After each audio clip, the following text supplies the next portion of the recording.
me why. I just laughed my ass off. It just made no sense because it's so cute.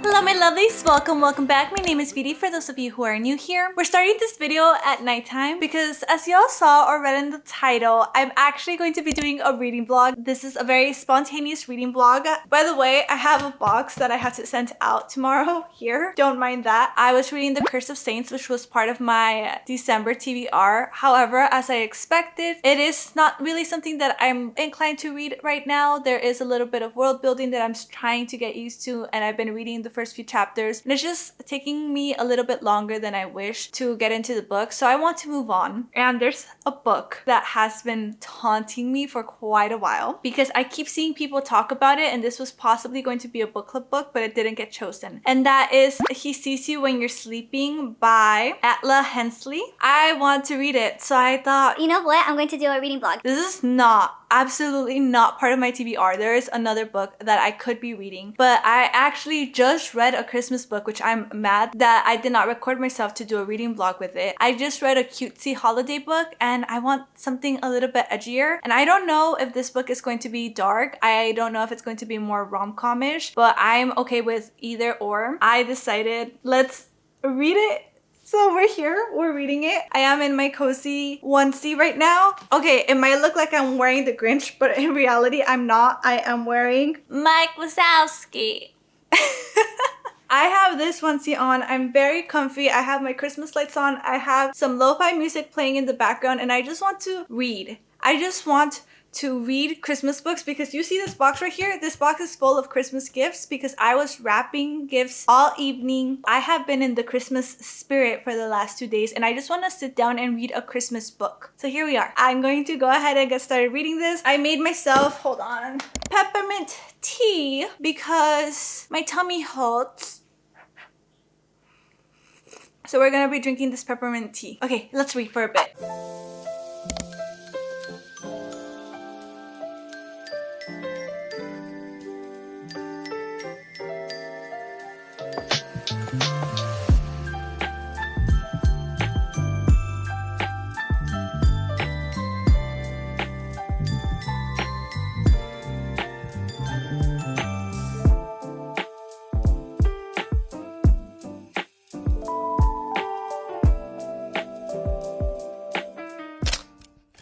I'm going to talk about the book in the meantime. I wrote down some notes last night while reading and this morning while reading and listening to the book. I'm gonna talk about it while my soup cools down because it's too hot to eat it right now. So I'm in chapter 16, page 116. So it says here I got about 3 hours and 52 minutes to go.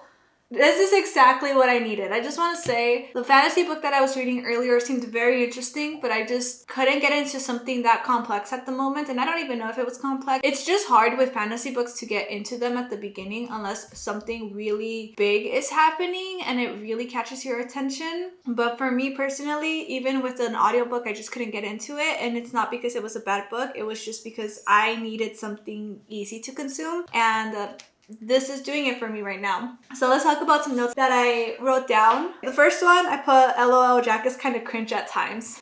He is. He's so cringy at times. And I think that's just his character. I think it's supposed to be like that. But I really did cringe for him because he's supposed to be this naughty or nice kind of situation. To follow that up, I also put gives me you vibes. Like you, like the show, you. Jack really reminds me of Joe. Literally, all I can imagine is Joe. And like when he's narrating his chapters, I can hear his voice, but it really feels like that because the book doesn't feel like a rom-com, but it doesn't feel dark either. Moving on to the next part, I also put how dark does Chloe want? And this is because literally every time she references Jack, she's just like, oh, he's so vanilla, he's so nice, I need dark. And I'm just like, okay, but what do you mean by that? She says she doesn't want a bad boy, but what does that mean? Do you want someone with baggage? Like what do you mean by dark, right? And I don't even think she knows what she means by dark. I think that's the whole point. She's exploring that side of her, but also she keeps assuming that Jack is nice based off like first impressions and stuff like that. But personally for me, if I'm on a date, I'm not going to go and like expose my full secrets. Yeah, you're not going to like talk about this in the first date. Maybe like if you were like on Tinder and you match because of these kind of kinks and stuff like that, but they basically met like organically, which is not exactly true, but they met organically in Chloe's eyes. So of course you're not going to reveal all this information to a stranger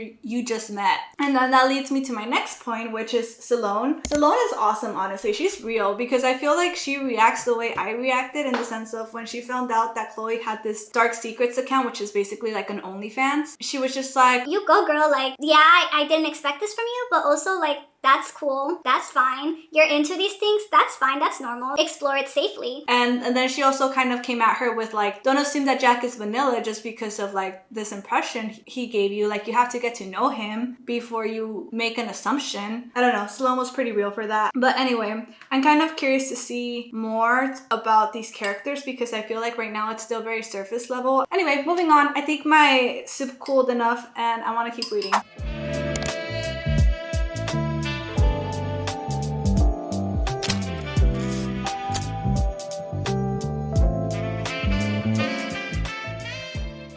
I have to actually go get ready because I have a dance class in an hour, but I have to leave in 20 minutes because Portland traffic sucks. But I just had to stop and tell y'all where I'm at. I'm in chapter 26 and I have a few notes to tell y'all since I've updated. And we're gonna zoom by because I'm gonna try to keep this within 10 minutes. So last time I updated y'all, we talked about how awesome Salone is. I'm going to double down on that and say she is great. You wanna come up here and say hi? Come on, come up here. Oh, Matro, you big head.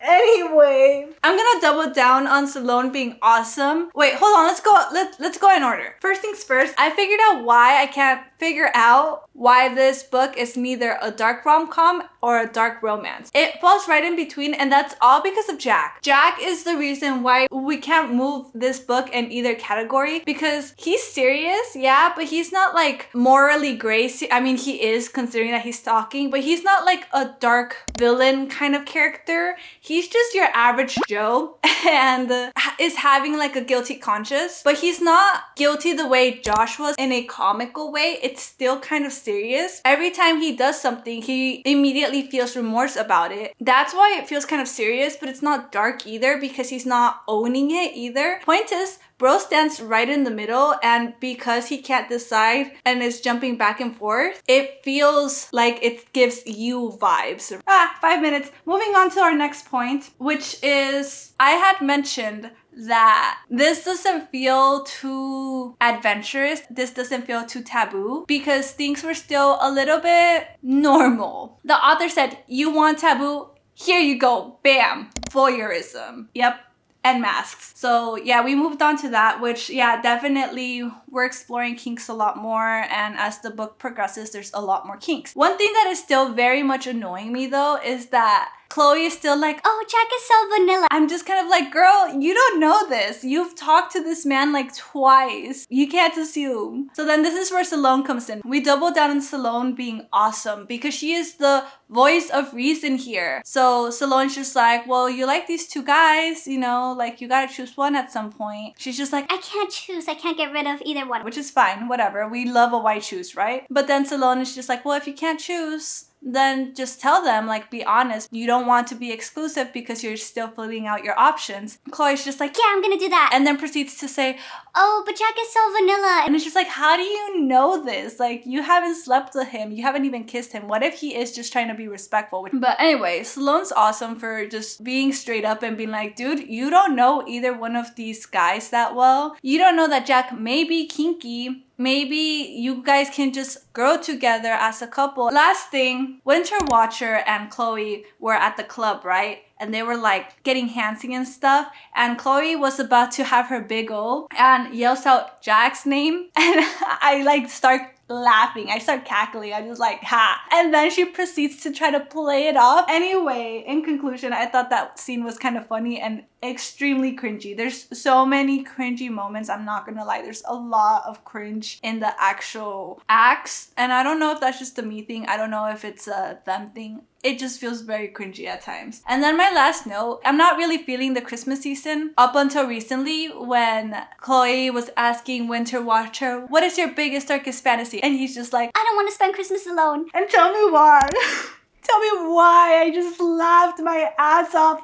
Like, it's supposed to be sweet, but they were literally sexting earlier. Like, it just did a 180, and then they had a like sweet touching moment and then went back to like dirty, right? And I'm just like, what is this? What's going on? Anyway, I'm gonna go put my pup to sleep and go to my dance class now.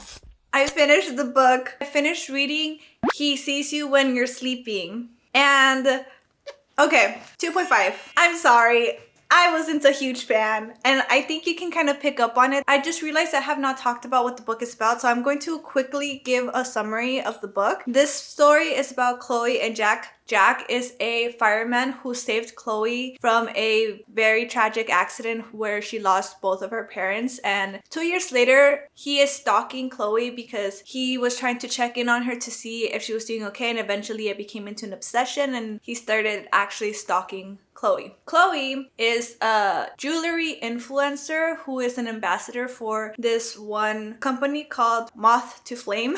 And she has this like good girl persona to appease her very conservative boss, I guess, or job. We never actually meet this boss. But in reality, Chloe has a dark secret because she's into darker stuff. She's into more alternative jewelry. And she just has an alter ego where she basically has an OnlyFans, but they call it Dark Secrets. Eventually, Jack and Chloe meet in real life. Jack has been stalking her, so he obviously knows Chloe, but Chloe does not remember Jack. So Chloe feels like they met organically in real life, and she's attracted to this man. He's like a nice protective fireman, but she feels he's too vanilla, as I've mentioned so many times already in this vlog. Chloe at the same time noticed a new subscriber on her Dark Secrets account and is kind of just like talking to him and stuff like that, and this is supposed to be like a kinkier person, but in reality it's just Jack with his online persona, Winter Watcher. Oh, this is a holiday book. You forget it's a holiday book for most of the book. Here's my things with this book. I was enjoying the first bit of it because this is kind of what I wanted. I wanted like a spicy holiday book, and at the beginning it was giving that until it wasn't. First off, holiday out the window. It was like the author remembered that it was a holiday book, so then like we centered everything around Christmas towards the end. It just felt disconnected, so it really didn't feel like a holiday book. This just felt like a regular stalker romance. Oh my god, my camera's gonna die. Hold on, I'll be right back. Okay, as I was saying, the other thing I did not like, and I've mentioned it throughout the book, was that Chloe kept saying, oh, Jack is too vanilla, which to me was just kind of like mind-boggling, because what are you saying he's too vanilla? You're pretending to be this good girl, and then at night you have like this whole alter ego or whatnot about being this like dark kinky person. Why can't Jack be that? You don't know him. You literally don't know him. And let's be honest, you still don't know him.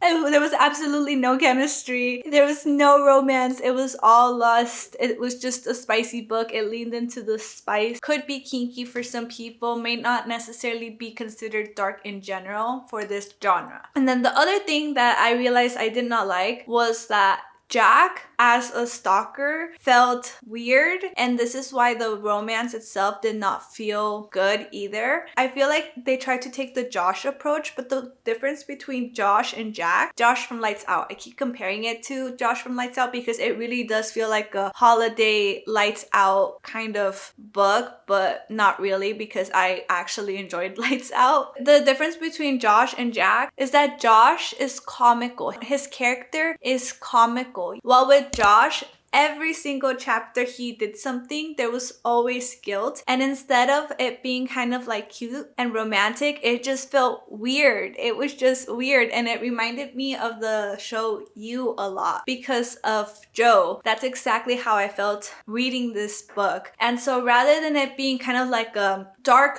stalker romance and really leaning into the dark, and Jack accepting that he's a stalker and that this is his interest and stuff like that and just owning it. It didn't do that, and it couldn't lean into the dark rom-com part of it because we didn't rely on comedy to diffuse the situation. And so there was just this awkward balance in between where you just got a creepy character. He was creepy to me. I did not like the stalker romance aspect at all because he just made it creepy. But oh wait, one last thing. The other thing that really irked me was the like cam girl and like her job and stuff like that, because you're telling me that you couldn't just be a jewelry influencer for like more alternative jewelry or like appeal to like a darker audience. Like, I understand that you needed this job for the money, but then why are you taking the risks of doing this OnlyFans basically and not getting paid for it? It was a free subscription. You could have made money out of that and helped towards your very expensive, I think, rent. It wasn't even like house payments. I think it was just rent for her parents' home. And you're telling me that you couldn't monetize from this at least? Like, I understand it was so she could explore her kinks, but why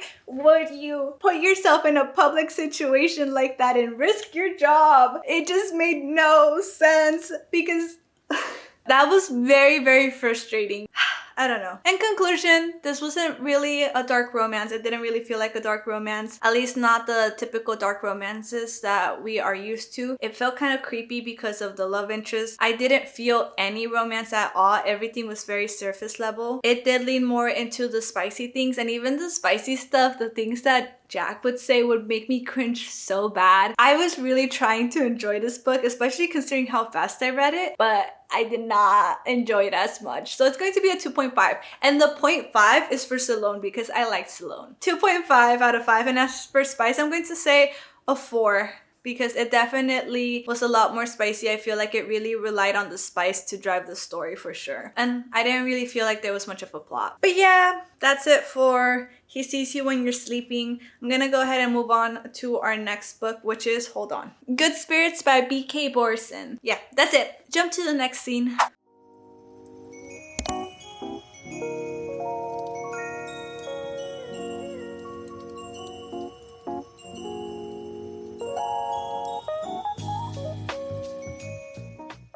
Right off the bat, I can say I'm already feeling this book. Granted, it's chapter 1, I'm 10 pages in, but the Christmas vibes I wanted are there because she's like trying so hard to be in the holiday spirit and everything's going wrong, and suddenly there's a man who's a ghost and is saying, "I'm the ghost of Christmas past and your reckoning is here." I'm really feeling this book right now. So cute.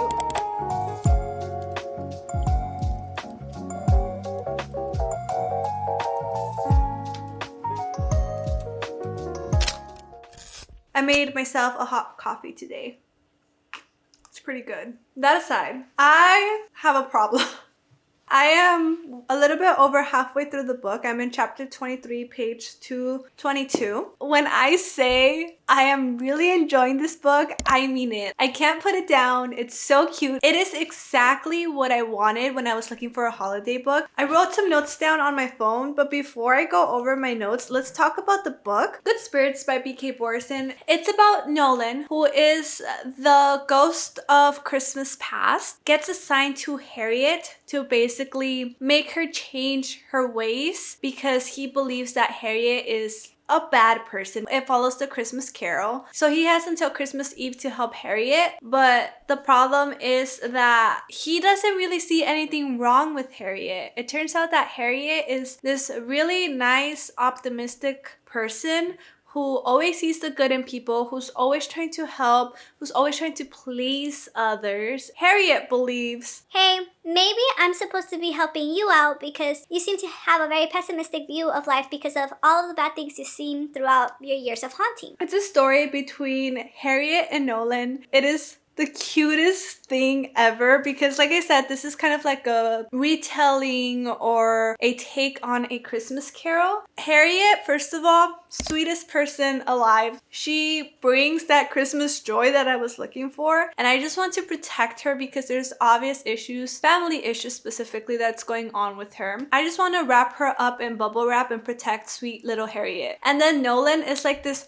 grumpy guy. So we have a grumpy sunshine kind of situation who is just so worn out from life because he has seen so many bad years because of like the people he is haunting. So he just is very pessimistic, and at first it's just like something has to be wrong with you because why would I be assigned to you? Until he realizes himself, hey, actually, you're not a bad person at all. Something else is going on here. Let's talk about the points. First point, I love Harriet. Yep, that's what I put down on here. We already talked about that, so moving on to the next one. Strong holiday vibes. I also touched on this already. Next point, Nolan will need to do some serious groveling. Like I mentioned, Nolan was more of the Scrooge in the situation. He just keeps trying to find the bad in Harriet, and I could see Harriet slowly break because of her having to look at her past and all her traumas and stuff like that. When Harriet tries to help Nolan, he's just really mean to her in that specific scene. And I'm just like, Nolan, you gotta apologize. And he does. So hold on, I think that's the next point I wrote down. Okay, I accept Nolan's apology. He seems to reflect on his behavior and properly apologizes. I hope his actions match his words. But yeah, almost immediately after the scene where Nolan is kind of mean to Harriet, he apologizes. Like he right away reflects like, I hurt her on purpose and that was not nice of me and she does not deserve it. I need to go apologize. And he does. And you could tell it's sincere because he reflected on his actions and he wants to improve on those actions. I ended up underlining this, which is like him kind of like trying to make it up to her. I don't believe in her theory. There's nothing she can do to move me forward. But if it makes her happy to try, if it chases some of the sadness off her pretty face, if I can be one person that doesn't disappoint her or let her down, then I can endure it. I'm just like, oh. And oh yeah. And so then last night I woke up randomly at 4 a.m. and I couldn't go back to sleep. So I decided to pick up my book and I put, woke up at 4 a.m. and started reading since I couldn't go back to sleep. They kissed. He made mistletoes to have an excuse to kiss her. So cute! It is leaning towards a spicy book. I did just get through a spicy scene not that long ago. So I do feel like there will be spice, but at least with the chemistry and the tension that they're building up, it makes sense. But it's still very cute and adorable, and it still has its moments, and it doesn't feel overly spicy. Yeah, very excited. I just wanted to update you all, but I'm gonna go to work now.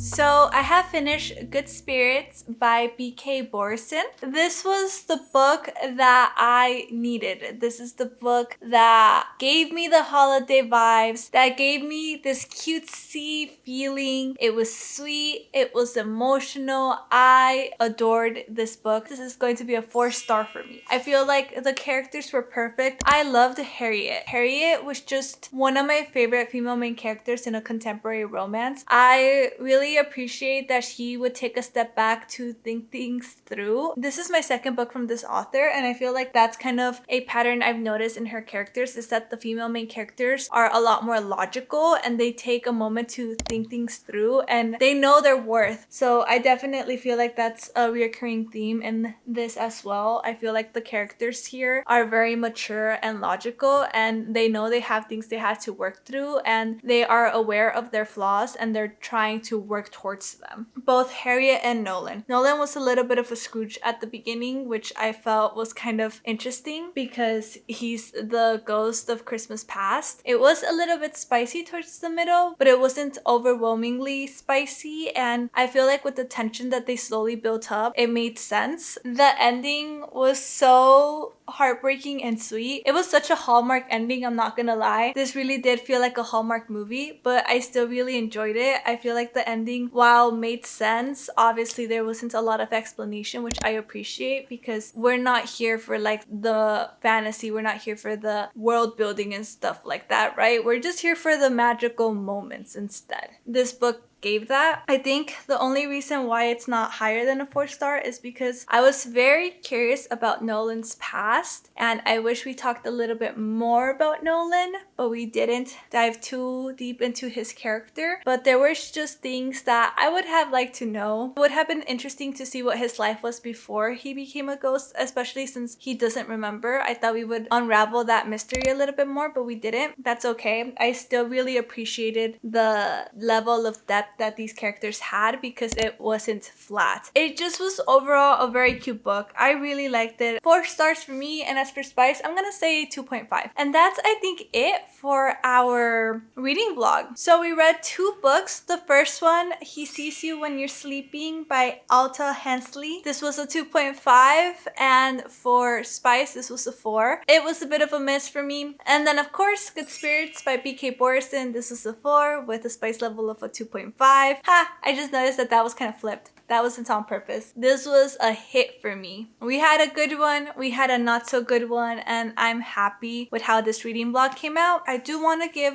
one last mention, which y'all did not see this, but I did read it before starting to record, and that's A Merry Little Meet Cute by Julie Murphy and Sierra Simone. This for me was a 3 stars, and as for Spice, I'm going to say a 3. A Merry Little Meet Cute I thought was going to be, you know, rom-com, sweet, cutesy little book. I definitely did not read anything in the synopsis. Took me by surprise. This is a very sex positive book. This book is about an adult film star trying to make a break in a Hallmark movie, basically. It is very sex positive. There is a lot of body positivity. It is very, very much that kind of book. I did enjoy reading it. It did not feel like a holiday book completely. It had elements, but it could be easily taken out of the holiday plot and into something else. I feel like overall the concept of this book was pretty interesting. I'll talk more about this in my reading wrap. I just wanted to mention it now since this is a holiday reading vlog. But that's it. Let me know if you've read any of these books. What do you think? Let me know down in the comments below. What's your favorite drink to have during this holiday season? Mine would be either peppermint tea or hot chocolate or champurrado or ponche, which is basically like a fruit punch but with actual fruit in it. I really do like having hot drinks during the season. If you like this video, please give it a thumbs up, and if you haven't done so already and you would like to, please subscribe. I usually make book content, and now and then I make some lifestyle vlogs. But thank you all so much for watching. Have a beautiful day, a beautiful night, and happy reading. Bye!